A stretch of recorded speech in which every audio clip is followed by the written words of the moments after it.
السلام عليكم ورحمة الله وبركاته. اسمي محمد علي. أنا أوزبكي وأنا طالب في مركز اللغات العربية، وولدت في سنة 2013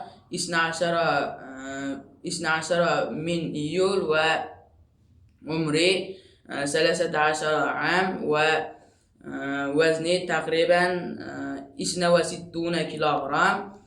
اسم أبي بهادر جان، هو أوزبكي أيضا، وهو مدير كبير في السوق، وولد في سنة 1986 و86 12 من أغسطس، وعمره 39 عام، ووزنه تقريبا 80 كيلوغرام. واسم أمي مفتونهان، هي أوزبكية أيضا، وولدت في سنة 1989 6 من نوفمبر، وهي معلمة في مركز الطعام، وعمرها 36 عام، ووزنها تقريبا 70 كيلوغرام. اسم جدي عبد الجبار، هو أوزبكي أيضا، هو سواق كبير في ينغ قرغان، وهو ولد في سنة 1965 و20 من مارس، وعمره 60 عام، ووزنه تقريبا 95 كيلوغرام. واسم جدتي شريفهان، هي أوزبكية أيضا، وهي مديرة في مركزنا. وولدت في سنة 1966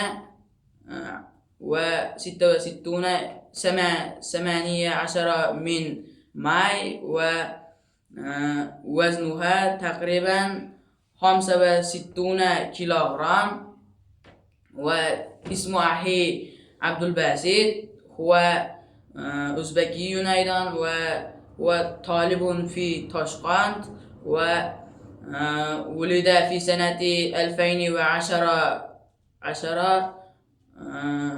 18 من ديسمبر، وهو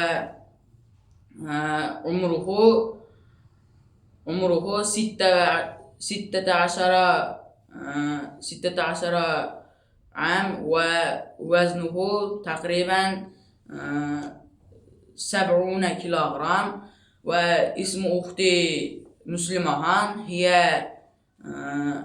هي أوزبكية أيضا، وهي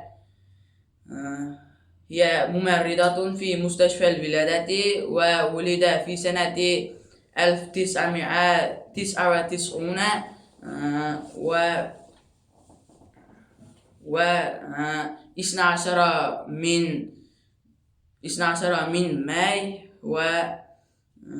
وعمرها 20 عام، ووزنها تقريبا 60 كيلوغرام. وأنا أستيقظ في كل يوم مبكرا جدا في الساعة 5 صباحا، وأخرج من غرفة النوم، وبعد أدخل إلى حمام وأستحم، وبعد ذلك أدخل إلى غرفة الجلوس وأمارس التمارين الصحية، وأدخل إلى مطبخي، وبعد أفطر وأعطي الطعام الديك، وبعد أذهب إلى مدرستي، وبعد ذلك وأرجع إلى بيتي وأتغدى وأحضر درسي من اللغة العربية، أتعشى وبعد